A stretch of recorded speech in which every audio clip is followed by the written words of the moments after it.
ದೃಷ್ಟಿ ಬೊಟ್ಟು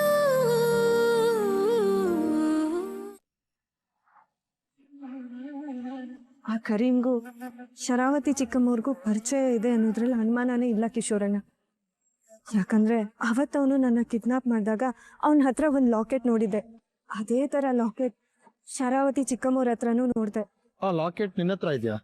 ಇಲ್ಲ, ಚಿಕ್ಕಮ್ಮವ್ರ ಕೋಣೆಲಿ ಇರ್ಬೋದು. ಹುಡ್ಕಿದ್ರೆ ಖಂಡಿತ ಸಿಗುತ್ತೆ. ಸಾಲದಕ್ಕೆ ನನ್ ಬಣ್ಣ ಬಯಲಾದಾಗ ಇದನ್ನೆಲ್ಲ ನಾನೇ ಮಾಡ್ಸಿದ್ದು ಅಂತ ಒಪ್ಕೊಂಡಿದ್ರು. ಆ ಕರೀಂ ಕೂಡ ನನ್ ಕಡೆಯವನು ಅಂತ ಹೇಳಿದ್ರು. ಆಗ ಅವಳು ಅದನ್ನ ಒಪ್ಕೊಂಡು ಅಂದ್ರೆ ಈಗ್ಲೂ ಅದನ್ನೇ ಒಪ್ಕೋತಾಳೆ ಅಂತ ಅನ್ಕೋಬೇಡ.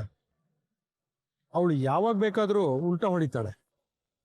ಸಾಕ್ಷಿನ ಕಲೆ ಹಾಕೋವರೆಗೂ ಶರಾವತಿನ ಬಗ್ಸೋದಕ್ಕಾಗಲ್ಲ. ಅವತ್ ನನ್ ಬಣ್ಣ ಗೊತ್ತಾದಾಗೆ ಆ ಕರೀಂನ ನಾವು ಹಿಡಿಬೇಕಿತ್ತು ಅಣ್ಣ. ಆದ್ರೆ ನಮ್ಮ ಯಜಮಾನ್ರು ಶಾಕಲ್ಲಿದ್ರು. ಅವನ ಕಡೆ ಗಮನ ಕೊಡೋದಕ್ಕಾಗಿಲ್ಲ. ನಿಜ ದೃಷ್ಟಿ, ಆವತ್ತೇ ಅವಳನ್ನ ಲಾಕ್ ಮಾಡ್ಬಿಟ್ಟಿದ್ರೆ ಇವತ್ತು ಇಷ್ಟೆಲ್ಲ ಆಗ್ತಿರ್ಲಿಲ್ಲ.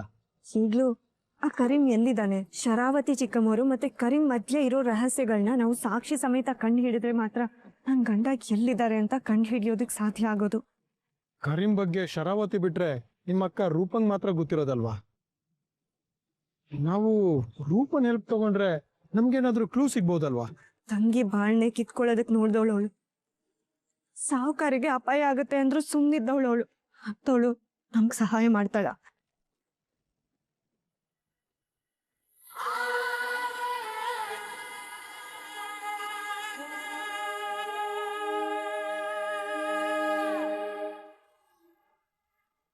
ಆಹಾ, ಈ ದೃಷ್ಟಿ, ನೀನ್ ಗೋಳಾಡ್ತಿರೋದನ್ನ ನೋಡೋದಿಕ್ಕೆ ಎಷ್ಟು ಖುಷಿ ಆಗ್ತಿದೆ ಗೊತ್ತಾ ನನಗೆ.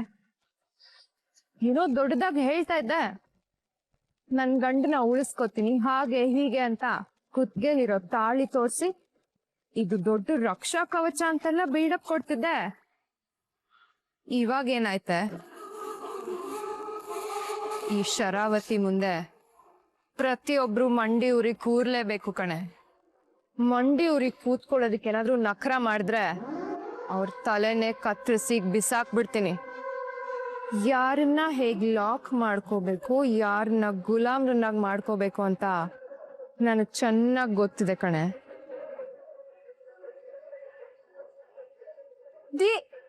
ನೀನ್ ನನ್ ಕೈ ಬಿಟ್ರೆ ನಾನ್ ಏನ್ ಆಗ್ತೀನೋ ಗೊತ್ತಿಲ್ಲ. ನಿನ್ ತಂಗಿ ಬದುಕ್ಬೇಕು ಅಂದ್ರೆ ನೀನ್ ಈ ಮಾತನ್ನ ನಡೆಸ್ಕೊಡ್ಲೇಬೇಕು. ಒಳ್ಳೆ ಮೂಡಲ್ಲಿದ್ದೀನಿ, ನಿನಗೆ ಏನ್ ಬೇಕೋ ಕೇಳು. ಬಜರಂಗಿ ಜೊತೆ ನನ್ ಮದ್ವೆ ಮಾಡ್ಸು. ಎಷ್ಟ್ ಸಲ ಹೇಳಿದ್ರು ಹೋಗಿ ಹೋಗಿ ತಿಪ್ಪೆಲೆ ಬೀಳ್ತೀನಿ ಅಂತೆಲ್ಲೇ. ನಿನ್ ದೃಷ್ಟಿಲಿ ಅವನು ತಿಪ್ಪೆನೆ ಇರ್ಬೋದು, ಆದ್ರೆ ನನ್ ದೃಷ್ಟಿಲಿ ಅವನೇ ನನ್ ಸರ್ವಸ್ವ. ನನ್ ಬದುಕೋದಿಕ್ ಆಗಲ್ಲ ಬೇ. ಅವ್ನು ನನಗ್ ಬೇಕೇ ಬೇಕು. ನಾನ್ ನಿನ್ನ ಹತ್ರ ಏನು ಕೇಳಲ್ಲ. ಬಜರಂಗಿ ಜೊತೆ ನನ್ ಮದ್ವೆ ಮಾಡಿಸ್ಬಿಡು ಸಾಕು. ಬುದ್ಧಿ ಇದೆಯಾ ನಿನ್ಗೆ ನೇತ್ರ? ಅದೊಂದು ಬಿಟ್ಬಿಡು. ಬೇರೆ ಏನ್ ಬೇಕಾದ್ರೂ ಕೇಳು, ನಾನ್ ನಿನಗ್ ಕೊಡ್ತೀನಿ ಕಣೆ. ನಿಮ್ಮಿಬ್ರಿಗ್ ಮದ್ವೆ ಮಾಡ್ಸೋದ್ ಮಾತ್ರ ನನ್ ಕೈಲಿ ಆಗಲ್ಲ ಅಂತ ನಿನಗ್ ಎಷ್ಟ್ ಸಲ ಹೇಳ್ಬೇಕು? ಪ್ಲೀಸ್ ನಮ್ ಮನೆಗ್ ಗೇಟ್ ಕಾಯಕ್ಕೂ ಲಾಯಕ್ಕಿಲ್ಲ ಅವನು. ಅಷ್ಟೊಂದು ಕಂಡಮಾಗಿ ಮಾತಾಡ್ಬೇಡ. ಅವನಿಗೆ ಹೆಸರಿದೆ, ಜನ ಅವನ್ಗೆ ಮರ್ಯಾದೆ ಕೊಟ್ಟು ಮಾತಾಡ್ತಾರೆ. ಕೊಡ್ತಿದ್ರು, ಅದು ದತ್ತು ಹೆಸರು ಜೊತೆ ಅವನ ಹೆಸರು ಸೇರ್ಕೊಂಡಿತ್ತು, ಅದಕ್ಕೆ. ಈಗ ದತ್ತು ಇಲ್ಲ, ಸೊ ಬಜರಂಗಿಗೆ ಆ ಮರ್ಯಾದೆನೂ ಸಿಗಲ್ಲ. ಅವರೆಲ್ಲ ನಮ್ ಕಾಲ್ ಧೂಳಕ್ ಸಮ. ಅವನ ಹತ್ರ ಏನಿಲ್ಲ ಅಂದ್ರೂ ಪರವಾಗಿಲ್ಲ. ಅವ್ನ ಮನ್ಸ್ ನೋಡಿ ನಾನು ಪ್ರೀತಿ ಮಾಡಿದ್ದು. ನನಗೆ ಅವ್ನ್ ಬೇಕು. ನೋಡು, ನಿನ್ಗೆ ಪ್ರಾಕ್ಟಿಕಲ್ ಆಗಿ ಅರ್ಥ ಮಾಡಿಸ್ತೀನಿ. ಮೊನ್ನೆ ಅದ್ಯಾವ್ದೋ ಪಾರ್ಟಿಗೆ ಹೋಗಿದ್ಯಲ್ಲ, ಅಲ್ಲಿ ಖರ್ಚಾಗಿದ್ನ ದುಡಿಯೋ ಯೋಗ್ಯತೆ ಇದೆಯಾ ಅವನ್ಗೆ? ನೀನ್ ಹಾಕೋತಿಯಲ್ಲ ಚಪ್ಲಿ, ಅದ್ ಎಷ್ಟುದು ಅಂತ ನಿನಗ್ ಗೊತ್ತಲ್ವಾ? ಅದನ್ ಕೊಡ್ಸೋ ಯೋಗ್ಯತೆ ಇದೆಯಾ ಅವನ್ಗೆ? ರಾಣಿ ರಾಣಿ ತರ ಬೆಳ್ಸಿದೀನಿ ನಾನು ನಿನ್ನ. ನೀನ್ ಕೇಳಿದನ್ ಯಾವ್ದಕ್ಕೂ ಇಲ್ಲ ಅಂದಿಲ್ಲ. ಇಷ್ಟೆಲ್ಲ ಕಷ್ಟಪಟ್ಟು ನಾನು ನಿನ್ನ ನೋಡ್ಕೊಂಡಿದ್ದೀನಲ್ಲ. ಹೋಗಿ ಹೋಗಿ ಬೀದಿಲಿ ಹೋಗೋನು ನಿನ್ನ ಮದುವೆ ಮಾಡ್ಸಕ್ಕಾಗತ್ತೇನೆ? ಬದುಕ್ತೀನಿ. ಪ್ರೀತಿ ಒಂದಿದ್ರೆ ಸಾಕು. ನಿನ್ಗೆ ಏನೇ ಕಮ್ಮಿ ಇದ್ರು ನಾನ್ ಅಡ್ಜಸ್ಟ್ ಮಾಡ್ಕೊಂಡು ಬದುಕ್ತೀನಿ. ನಮ್ ಜೊತೆ ಇದ್ರೆ ನೀನು ಬಿಂದಾಸಾಗಿ ಬದುಕ್ಬೋದು. ಅವನ್ ಜೊತೆ ಇದ್ರೆ ಬೀದಿ ಬೀದಿ ಸುತ್ತಬೇಕಾಗತ್ತೆ ನೀನು. ಹೇಳ್ದಷ್ಟು ಸುಲಭ ಅಲ್ಲ ನೇತ್ರ ಈ ತರ ಬದುಕೋದು. ಅವನನ್ನ ಏನಾದ್ರೂ ನೀನ್ ಕಟ್ಕೊಂಡ್ರೆ ಯಾವುದು ಹಂಚಿನ ಮನೇಲಿ ಬದುಕ್ಬೇಕಾಗತ್ತೆ. ನೀನು ನೆಲದ ಮೇಲೆ ಬಿತ್ಕೋಬೇಕಾಗತ್ತೆ. ಬೇಕಾ ಈ ಬಾಳ್ ನಿನಗ್ ಬೇಕಾ? ಸುಖದ್ ಸುಪ್ಪತ್ ಕೇಳ್ ಬೆಳ್ದೋಳ್ ನೀನು. ನಿನಗೆ ಈ ನೋವೆಲ್ಲ ಬೇಕೇನೆ? ನೋಡು ನೇತ್ರ, ನೀನ್ ಆತರ ಎಲ್ಲ ಕಷ್ಟ ಪಡೋದು ನನಗಿಷ್ಟ ಇಲ್ಲ. ನೋಡು, ಇದೇ ಕೊನೆ. ಇನ್ನೊಂದ್ಸಲ ಏನಾದ್ರು ಬಜ್ರಂಗಿ ಜೊತೆ ನನ್ ಮದ್ವೆ ಮಾಡ್ಸೋ ಅಂತ ನೀನ್ ಕೇಳಿದ್ರೆ ಮಾರನೇ ದಿನಾನೇ ನಿನ್ ಕೈ ಕಾಲ್ ಕಟ್ ಹಾಕಿ ಬೇರೆ ಹುಡ್ಗನ್ ಜೊತೆ ನಿನ್ ಕುತ್ಗೆ ತಾಳಿ ಕಟ್ಸಿ ಕಳಿಸ್ಬೇಕಾಗತ್ತೆ. ಹುಷಾರ್, ಹೊಟ್ಟೋಗು ನೇತ್ರ, ಹೋಗು ಅಂದೆ. ಹೋಗೆ.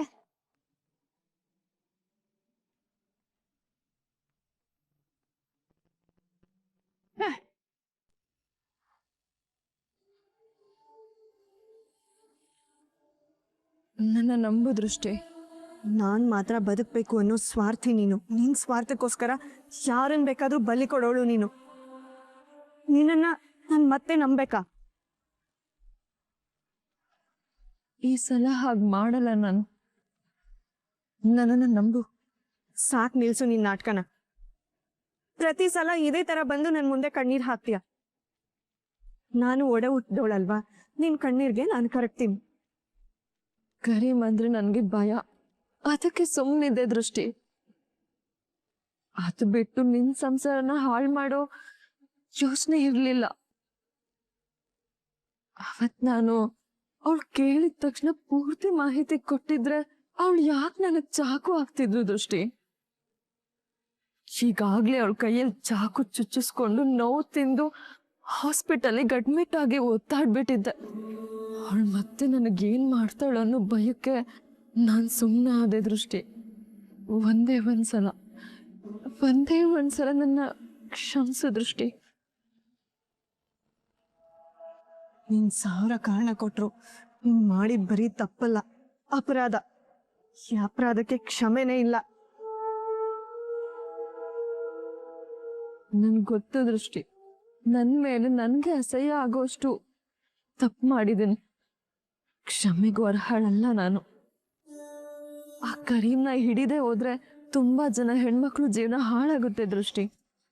ಏನ್ ಹೇಳ್ತಿದ್ಯಾ ನೀನು? ಹೌದು, ಆ ಶರಾವತಿ ಕರೀಮ್ಗೆ ಗಾಡ್ ಫಾದರ್ ಇದ್ದ ಹಾಗೆ. ಅವಳು ಏನ್ ಹೇಳಿದ್ರು ಅವ್ನು ಕೇಳ್ತಾನೆ. ಅಂತ ದಂಧೆ ಕೆಲಸ ಮಾಡೋ ಅವನ ಜೊತೆ ಇವಳು ಕೈ ಜೋಡಿಸಿದಾಳೆ ಅಂದ್ರೆ ಅವಳು ಎಂತವಳಿರ್ಬೇಕು. ಮೊದ್ಲಿಗೆ ದತ್ತನ ಪ್ರೀತ್ಸು ಅಂತ ಕರ್ಕೊಂಡ್ ಬಂದವಳು, ಆಮೇಲೆ ದತ್ತನ ಕೊಲ್ಲು ಅಂತ ಹಿಂಸೆ ಕೊಟ್ಲು. ಅದಕ್ಕೆ ನಾನು ಒಪ್ತೇ ಇದ್ದಾಗ ತುಂಬಾ ಹಿಂಸೆ ಕೊಟ್ಲು. ಛೇ, ಇವಳು ಒಂದ್ ಹೆಣ್ಣ, ಇಂಥವಳ ಜೊತೆ ನಾನು ಸಂಸಾರ ಮಾಡ್ತಾ ಇದ್ದೀನ?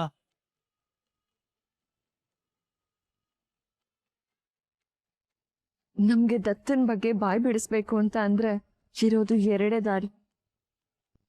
ಒಂದು ಶರಾವತಿ, ಒಂದು ಕರೀಮ್. ಶರಾವತಿ ಅಂತೂ ಬಾಯ್ ಬಿಡಲ್ಲ. ಕರೀಮ್ನ ಲಾಕ್ ಮಾಡಿದ್ರೆ ನಮ್ಗೆ ಹೆಲ್ಪ್ ಆಗ್ಬೋದು. ಅಂದ್ರೆ ಅವನ ಹಿಡಿಯೋದು ಹೇಗೆ? ಎಲ್ಲಿರ್ತಾನೆ ಅವನು? ಅದಕ್ಕಿರೋದು ಒಂದೇ ದಾರಿ. ಏನು? ಅವನು ಹಿಂದು ಮುಂದೆ ನೋಡೋದು 2 ವಿಚಾರಕ್ಕೆ. ಒಂದು ಶರಾವತಿ ಕರೆದ್ರೆ, ಇನ್ನೊಂದು ಹೆಣ್ಣಿನ ಆಸೆಗೆ. ಅವನಿಗಿರೋ ಹೆಣ್ಣಿನ ಆಸೆನ ಉಪಯೋಗಿಸ್ಕೊಂಡು ನಾನು ಅವನನ್ನ ಹಿಡಿಯೋದಕ್ಕೆ ಸಹಾಯ ಮಾಡ್ತೀನಿ. ಅವನಿಗೆ ಕಾಲ್ ಮಾಡಿ ಇಂಥ ಕಡೆ ಸಿಗ್ತೀನಿ ಅಂತ ಹೇಳ್ತೀನಿ. ಅವನ್ ಬರ್ತಾನೆ, ಆಗ ಅವನನ್ನ ಲಾಕ್ ಮಾಡ್ಬೋದು. ಬೇಡ, ಮತ್ತೆ ನೀನು ಆ ಕೋಪಕ್ಕೆ ಹೋಗ್ಬೇಡ. ಇಲ್ಲ ದೃಷ್ಟಿ, ಬರೀ ಕೆಟ್ಟದೇ ಮಾಡ್ಕೊಂಡ್ ಬಂದಿರೋ ನನಗೆ ಒಳ್ಳೇದ್ ಮಾಡೋದಕ್ಕೆ ಅಂತ ಇರೋದು ಇದೊಂದೇ ಅವಕಾಶ.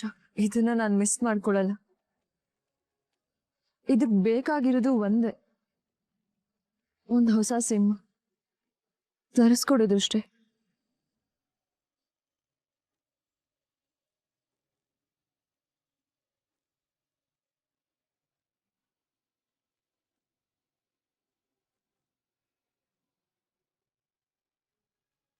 ಬಜರಂಗಿ,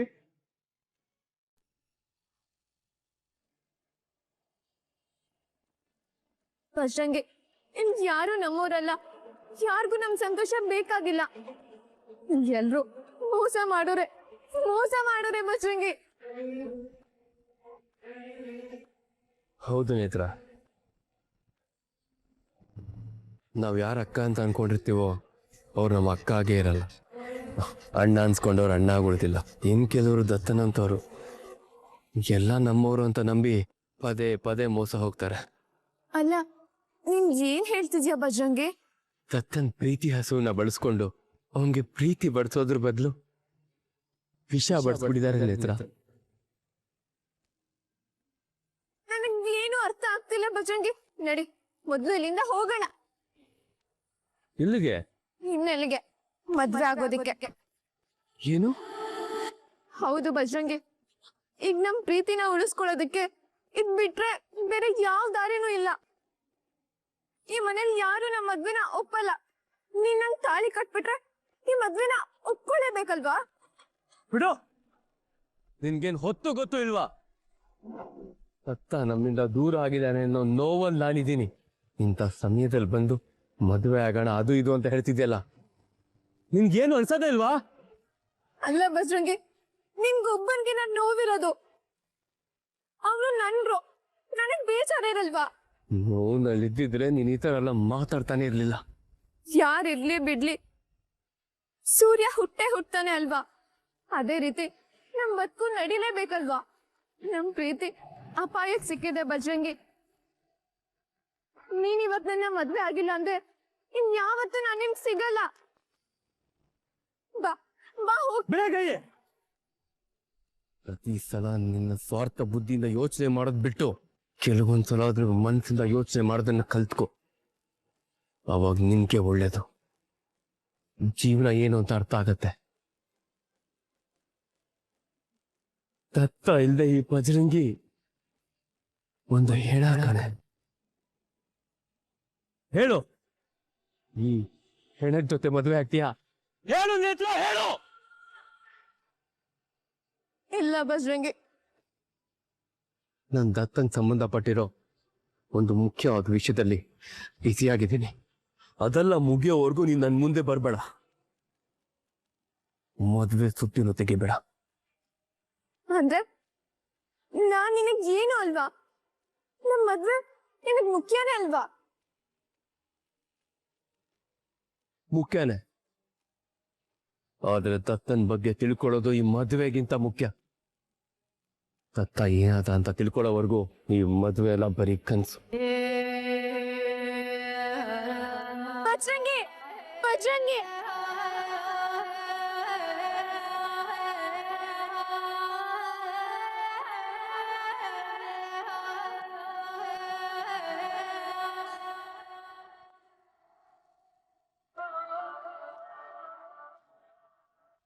ಸಿಮ್ಮು ಮತ್ತೆ ಫೋನು.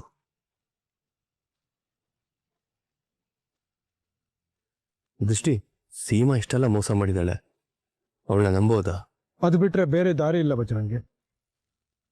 ನಾವು ಆ ಕರೀಂನ ಹುಡುಕ್ಲೇಬೇಕು. ಅವತ್ತು ಅವಳಿಂದಾನೇ ದೃಷ್ಟಿ ಲಾಕ್ ಆಗಿದ್ದು.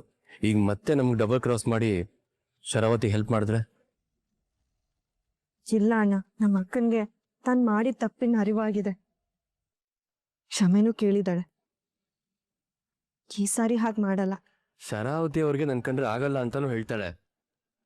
ಅವರೇ ನಂಗೆ ಅಟ್ಯಾಕ್ ಮಾಡಿಸಿದ್ದು ಅಂತಾನು ಹೇಳ್ತಾಳೆ. ಈಗ ಈ ಮನೆಗೆ ಸೀಮನ್ ಕರ್ಕೊಂಡ್ ಬಂದಿದ್ಯಾರು? ಇದೇ ಶರಾವತಿ ಅವರು. ಅವರಿಬ್ಬರಿಗೂ ಆಗಲ್ಲ ಅಂತ ಅಂದ್ಮೇಲೆ ಇದೇ ಶರಾವತಿ ಅವರು ಸೀಮನ್ ಯಾಕೆ ಕರ್ಕೊಂಡ್ ಬರ್ತಾರೆ? ಬಜರಂಗಿ ಹೇಳೋದು ಪಾಯಿಂಟ್ ಅಲ್ವಾ? ಇಲ್ಲ ಅಣ್ಣ, ಅವಳು ಇಲ್ಲಿಗೆ ಇಷ್ಟಪಟ್ಟು ಬಂದಿಲ್ಲ. ಅವಳನ್ನ ಹತ್ರ ಇಟ್ಕೊಂಡ್ರೆ ಶರಾವತಿ ಅವ್ರ ಗುಟ್ಟು ಭದ್ರವಾಗಿರುತ್ತೆ ಅಂತ.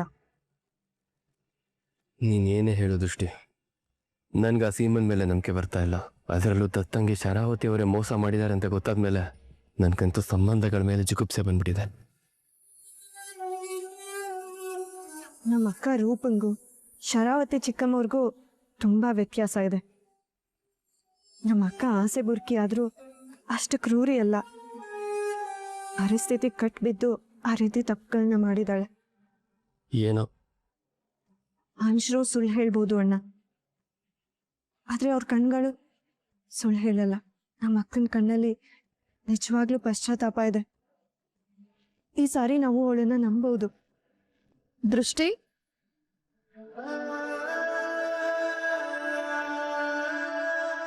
ಸಿಮ್ ಸಿಕ್ತಾ?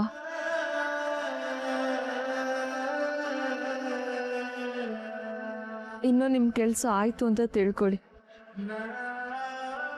ಆ ಕರೀಂ ಜೊತೆ ನಮಗ್ ಬೇಕಾದಾಗ ಮಾತಾಡಿ ಅವನ್ ಎಲ್ಲಿದ್ದಾನೆ ಅಂತ ತಿಳ್ಕೊತೀನಿ. ಇನ್ನು ನಿಮಗ್ ಬಿಟ್ಟಿದ್ದು. ಈ ಸಲನು ಬೆನ್ನಿಗೆ ಚೂರಿ ಹಾಕಲ್ಲ ತಾನೆ? ಹಾಗೇನಾದ್ರೂ ಮಾಡಿದ್ರೆ ನನಗ್ ನಾನು ಯಾವತ್ತೂ ಕ್ಷಮಿಸ್ಕೊಳ್ಳೋದಕ್ಕೂ ಆಗೋದಿಲ್ಲ.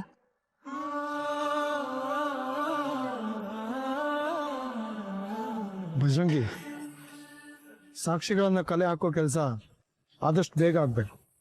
ಅದೇ ಭಾವ, ಎಲ್ಲಿ ಹುಡ್ಕೋದು, ಎಲ್ಲಿಂದ ಶುರು ಮಾಡೋದು ಅಂತಾನೆ ಗೊತ್ತಾಗ್ತಾ ಇಲ್ಲ. ಅಣ್ಣ, ನಿಮ್ ರೂಮಲ್ಲಿ ಏನಾದ್ರೂ ಸಾಕ್ಷಿ ಸಿಗ್ಬೋದಾ? ಇದ್ರೂ ಇರ್ಬೋದು, ಹುಡ್ಕೋಣ. ಆದ್ರೆ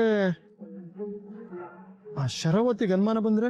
ನೀವೊಂದ್ ಸ್ವಲ್ಪ ಅವ್ರ ಗಮನನ ಬೇರೆ ಕಡೆ ಸೆಳೆದ್ರೆ ಆ ರೂಮಲ್ಲಿ ಏನಾದ್ರೂ ಸಾಕ್ಷಿ ಸಿಗ್ಬೋದಾ ಅಂತ ನಾನು ಗುಟ್ಟಾಗಿ ಹೋಗಿ ನೋಡ್ತೀನಿ. ಸರಿ ದೃಷ್ಟಿ. ಮನೇಲಿ ಎಲ್ಲರೂ ಶೋಕದಲ್ಲಿ ಮುಳುಗೋಗಿದ್ದಾರೆ ಕರೀಂ. ದತ್ತು ಕತೆ ಇನ್ನು ಮುಗೀತು. ಇನ್ 2 ದಿವಸದಲ್ಲಿ ನನ್ನ ಪಟ್ಟಾಭಿಷೇಕ. ಡೋಂಟ್ ವರಿ ಕರೀಂ, ನೀನ್ ದುಬೈಗೆ ಹೋಗೋಕ್ಕೂ ಮುಂಚೆ ನಾನು ಪಟ್ಟಾಭಿಷೇಕ ಮಾಡ್ಕೋತೀನಿ. ಈ ಮನೆ ಅಧಿಕಾರನೆಲ್ಲ ನನ್ನ ಕೈಗೆ ತಗೊಳ್ಳೋ ದಿನ. ಯಾರಿಲ್ದೆ ಹೋದ್ರು ನೀನಂತೂ ಇರ್ಬೇಕು ಕರೀಂ. ನನ್ನ ಪಟ್ಟಾಭಿಷೇಕದ ದಿನ ಇಲ್ಲೇ ನಮ್ಮ ಮನೇಲೆ ನಾನು ನಿನ್ಗೊಂದು ಗ್ರ್ಯಾಂಡ್ ಆಗಿ ಪಾರ್ಟಿ ಕೊಡ್ತೀನಿ. ಓಕೆ, ಬಾಯ್. ಎಸ್, ಬೇಗ ಬೇಗ ನನ್ನ ಪಟ್ಟಾಭಿಷೇಕಕ್ಕೆ ಬೇಕಾಗಿರೋ ಎಲ್ಲ ತಯಾರಿನೂ ಮಾಡ್ಕೋಬೇಕು.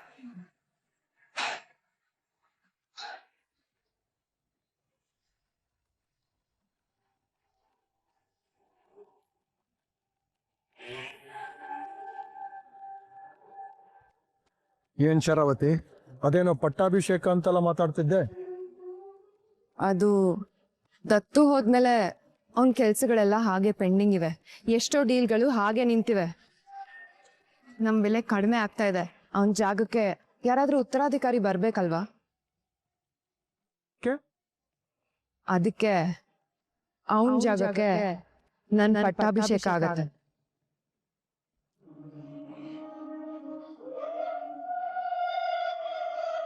ಇನ್ ಮುಂದೆ ದತ್ತು ವ್ಯವಹಾರ ಎಲ್ಲ ನಾನೇ ನೋಡ್ಕೊಳ್ಳೋದು. ಅದಕ್ಕೆಲ್ಲ ಈಗೇನು ಅರ್ಜೆಂಟು? ಅಂದ್ರೆ ನನ್ನ ತಮ್ಮ ಮಾಡಿಟ್ಟಿರೋ ಆಸ್ತಿ ಎಲ್ಲ ನೋಡ್ಕೊಳ್ಳೋರಿಲ್ದೆ ಬೀದಿ ಪಾಲಾಗ್ಬೇಕಾ? ಅದನ್ನ ಕಾಪಾಡೋದಕ್ಕೆ ಒಂದು ಬಲವಾದ ಕೈ ಬೇಕೇ ಬೇಕು. ಈ ಮನೇಲಿ ದತ್ತುನ್ ಬಿಟ್ರೆ ನನ್ನಷ್ಟು ಸ್ಟ್ರಾಂಗ್ ಯಾರಿದ್ದಾರೆ? ಇನ್ನೂ ನನ್ನ ಗಂಡನ ಬಗ್ಗೆ ಪೂರ್ತಿ ಗೊತ್ತೇ ಆಗಿಲ್ಲ. ಆಗ್ಲೇ ಬಿಡೋ ಮಾತಾಡ್ತಿದ್ದೀರಾ? ನೋಡಿ, ನನ್ ಗಂಡನ್ ಬಿಟ್ಟು ಬೇರೆ ಯಾರು ಸ್ಟ್ರಾಂಗ್ ಅನ್ನೋ ಮಾತೇ ಇಲ್ಲ. ನನ್ ಗಂಡ ಬಂದೇ ಬರ್ತಾರೆ. ನಿನ್ನನ್ ಬಿಟ್ಟು ಬೇರೆ ಎಲ್ರೂ ದತ್ತು ಸತ್ತಿದಾನೆ ಅಂತಾನೆ ನಂಬಿರೋದು. ಆದ್ರೆ ನಾನ್ ನಂಬಿಲ್ವಲ್ಲ. ನೀನ್ ಒಬ್ಳೆ ನಂಬಿಕೆನ್ ಕಟ್ಕೊಂಡು ದತ್ತು ಕಟ್ಟಿರೋ ಇಷ್ಟು ದೊಡ್ಡ ಸಾಮ್ರಾಜ್ಯನ ಕಳ್ಕೊಳ್ಳೋದಕ್ಕೆ ನಾನ್ ರೆಡಿ ಇಲ್ಲ. ಇನ್ನೊಂದ್ 2 ದಿನದಲ್ಲಿ ನನ್ ಪಟ್ಟಾಭಿಷೇಕ ನಡೆಯುತ್ತೆ. ಶರು, ಯಾಕಿಷ್ಟ ಆತ್ರ? ಇನ್ನು ಅತ್ತೆಮ್ಮ ಆಶ್ರಮದಲ್ಲೇ ಇದ್ದಾರೆ. ಅವ್ರಿಗೂ ಹೇಳೋಣ ಅನ್ಕೊಂಡೆ, ಬಟ್ ಹೇಗ್ ಹೇಳಕ್ಕಾಗತ್ತೆ? ದತ್ತು ಎಲ್ಲಿ ಅಂತ ಕೇಳ್ತಾರೆ, ಏನ್ ಹೇಳೋದು? ದತ್ತು ಹೋಗಿರೋ ವಿಷಯ ಇನ್ನು ದೃಷ್ಟಿಗೆ ತಡ್ಕೊಳಕ್ಕಾಗಿಲ್ಲ. ಇಲ್ಲ ಇಲ್ಲ ಅಂತ ವಾದ ಮಾಡ್ತಿದ್ದಾಳೆ. ಅಮ್ಮ ತಡ್ಕೋತಾಳ? ಅವಳಿಗೇನಾದ್ರೂ ವಿಷಯ ಗೊತ್ತಾದ್ರೆ ಅಷ್ಟೆ. ಹಾರ್ಟ್ ಅಟ್ಯಾಕ್ ಆಗಿ ಅವಳು ಸತ್ತೋದ್ರೆ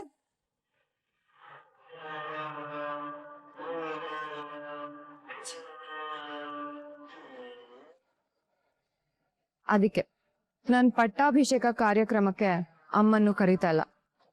ಆಶ್ರಮದಲ್ಲಿ ಹೇಗಿದ್ರು ಟಿವಿನೂ ಇಲ್ಲ, ಫೋನು ಇಲ್ಲ. ಯಾವ ವಿಷಯನೂ ಅವ್ರಿಗೆ ಗೊತ್ತು ಮಾಡಬೇಡಿ ಅಂತ ಹೇಳಿಟ್ಟಿದ್ದೀನಿ.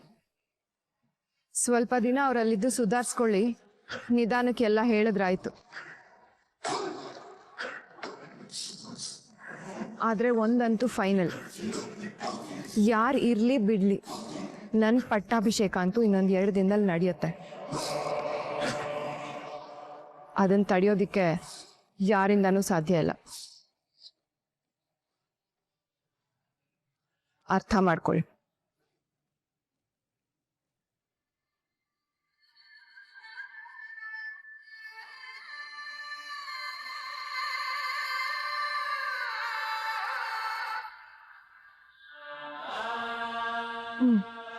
ಅವ್ರ ಸಂಭ್ರಮದಲ್ಲಿ ಅವ್ರು ಇರ್ಲಿ. ಆದಷ್ಟು ಬೇಗ ನಮ್ಮ ಕೆಲಸ ನಾವು ಮಾಡಿ ಮುಗಿಸೋಣ. ನಮ್ಮ ಹತ್ರ ಜಾಸ್ತಿ ಟೈಮ್ ಇಲ್ಲ ಅಣ್ಣ.